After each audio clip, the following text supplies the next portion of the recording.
Hello বন্ধুরা, welcome to my YouTube channel Edungo Bangla. আজকে তোমাদের কাছে নিয়ে চলে এসেছি একটা মাধ্যমিক পাস যোগ্যতায় একটি বিরাট বড় চাকরির খবর, যেখানে 30,000 টাকা মাসিক বেতন। এছাড়া সমস্ত কিছু আরো অন্যান্য ডিটেলস তোমাদেরকে ধীরে ধীরে সবকিছু বলে দিচ্ছি। এই নৌবাহিনীতে ভারতীয় নৌবাহিনীতে সংস্থা হচ্ছে কি, সংস্থার নাম হচ্ছে ভারতীয় নৌবাহিনী। পদের নাম কি? অগ্নিবীর। শিক্ষাগত যোগ্যতা হচ্ছে মাধ্যমিক পাস, শূন্যপদ উল্লেখিত নেই। ব্যাচ নম্বর হচ্ছে 01/2027 এবং 02/2027। অফিসিয়াল লিঙ্ক আমি ডেসক্রিপশনে দিয়ে দেবো। পদে না, দুটো পদ। ভারতীয় নৌবাহিনীতে এখানে দুটি পদে নিয়োগ করা হবে। এক হচ্ছে অগ্নিবীর SSR অর্থাৎ সিনিয়র সেকেন্ডারি রিক্রুট, আর 2 নম্বর হচ্ছে অগ্নিবীর MR ম্যাট্রিক্স রেট্রো। যে উক্ত পদগুলির মধ্যে শিক্ষাগত যোগ্যতা কি কি লাগবে সেটাও তোমাদেরকে বলে দিচ্ছি বিস্তারিত। অগ্নিবীর MR এর ক্ষেত্রে কি লাগবে? যে কোনো স্বীকৃত বোর্ড থেকে মাধ্যমিক পাস থাকলে হবে, কিন্তু অগ্নিবীর SSR এর ক্ষেত্রে কি হবে? অঙ্ক ও পদার্থবিদ্যায় উচ্চ মাধ্যমিক পাস থাকতে হবে, ও সাথে কেমিস্ট্রি, বায়োলজি এবং কম্পিউটার সায়েন্স যে কোনো একটি বিষয় থাকতে হবে। শূন্যপদ কি? শূন্যপদ ইন্ডিয়ান নেভি এর অগ্নিবীর পদ নিয়োগিত উল্লেখে বিজ্ঞপ্তি কোনো শূন্যপদ উল্লেখ নেই। এটা ছিল মাসিক বেতন। মাসিক বেতন 30,000 থেকে শুরু করে 40,000 পর্যন্ত যাবে। তাহলে তোমাদেরকে প্রত্যেক ইয়ারলি মাসিক বেতন কত পাবে তোমাদেরকে সবকিছু আমি ধীরে ধীরে বলে দিচ্ছি। প্রথম ইয়ারে মাসিক বেতনের প্যাকেজ হবে কি 30,000 টাকা, ইনহ্যান্ড পাবে কত? 21,000 টাকা, এবং ফান্ডে হবে 9,000 টাকা জমা। সেকেন্ড বছরে হবে 33,000 প্যাকেজ, ইনহ্যান্ড পাবে 23,100 এবং ফান্ডে জমা হবে 9,900।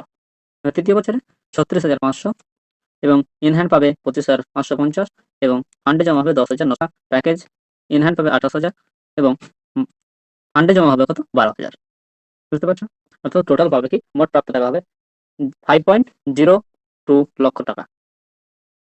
বয়স সীমা গুরুত্বপূর্ণ জিনিস, যে বয়স সীমা কত বছর বয়স পর্যন্ত নেবে। তো বয়স সীমা হচ্ছে ইন্ডিয়ান নেভি অগ্নিবীরের ক্ষেত্রে রিকমেন্ডেড বয়স সীমা থাকবে কত? ন্যূনতম বয়স থাকবে 17.5 অর্থাৎ 17.5 বছর, এবং সর্বোচ্চ বয়স সীমা থাকবে 21 বছর। দুটো ব্যাচে থাকবে, দুটো ব্যাচ থাকবে। একটা ব্যাচ কি, 1 তারিখ 2027 ব্যাচ থাকবে, এখানে জন্ম তারিখ হতে হবে 1 ডিসেম্বর 2004 থেকে 31 মে 2009 এর মধ্যে হতে হবে। এবং দ্বিতীয় ব্যাচের ক্ষেত্রে জন্ম তারিখ হতে হবে কত? 1 মে 2005 থেকে 31 অক্টোবর 2009 এর মধ্যে হতে হবে। এবার শারীরিক যোগ্যতা কি কি লাগবে? শারীরিক যোগ্যতা লাগবে কি, শারীরিক যোগ্যতা হচ্ছে বৈশিষ্ট্য হচ্ছে পুরুষদের ক্ষেত্রে ন্যূনতম উচ্চতা লাগবে 157 সেমি, মহিলাদের ক্ষেত্রে লাগবে 152 সেমি। দৌড়ের ক্ষেত্রে 1.5 1.6 কিমি। এদের কভার করতে হবে কত? পুরুষদের ক্ষেত্রে কভার করতে হবে 6.5 মিনিটে এবং মেয়েদের ক্ষেত্রে 8 মিনিটে। এরা খুব বস, এদের 20 বার, এদের ক্ষেত্রে 15 বার মেয়েদের ক্ষেত্রে। ছেলেদের ক্ষেত্রে পুশ আপ কত? 12 বার, মেয়েদের ক্ষেত্রে লাগবে না।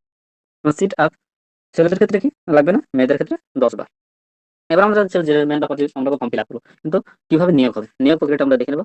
নিয়োগ প্রক্রিয়া প্রথমে কি, একটা অনলাইনে কম্পিউটার ভিত্তিক অনলাইন টেস্ট হবে। তারপরে হবে শারীরিক সক্ষমতা টেস্ট, যেটা হচ্ছে ফিজিক্যাল, ফিজিক্যাল টেস্ট। তারপর হচ্ছে মেডিকেল, মেডিকেল তারপর হচ্ছে মেডিকেল তো ডকুমেন্টস ভেরিফিকেশন, তারপর হচ্ছে সিলেকশন।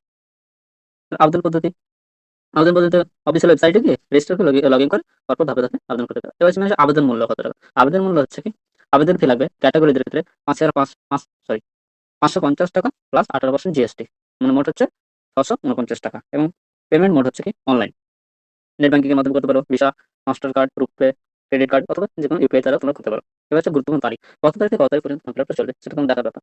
আবেদন শুরুর তারিখ হচ্ছে 14 মার্চ 2026 এবং আবেদন শেষ হবে 6 এপ্রিল 2026 তারিখ। আমি অফিসিয়াল লিঙ্কটা, আবেদন লিঙ্কটা আমি ডেসক্রিপশনে দিয়ে দেবো, তোমরা চাইলে সেখান থেকে পেয়ে যাবে। এছাড়া তোমরা যদি চাও যে আমি এর ফর্ম ফিল আপ ভিডিও নিয়ে আসবো, তাহলে তোমরা কমেন্টে কমেন্ট করবে, আমি ফর্ম ফিল আপের ভিডিও নিয়ে আসবো। এছাড়া আমাদের এই চ্যানেলকে লাইক, কমেন্ট এবং সাবস্ক্রাইব করে রাখবে, এরকম আর নিত্য নতুন ডেইলি জব ইনফরমেশন পাওয়ার জন্য।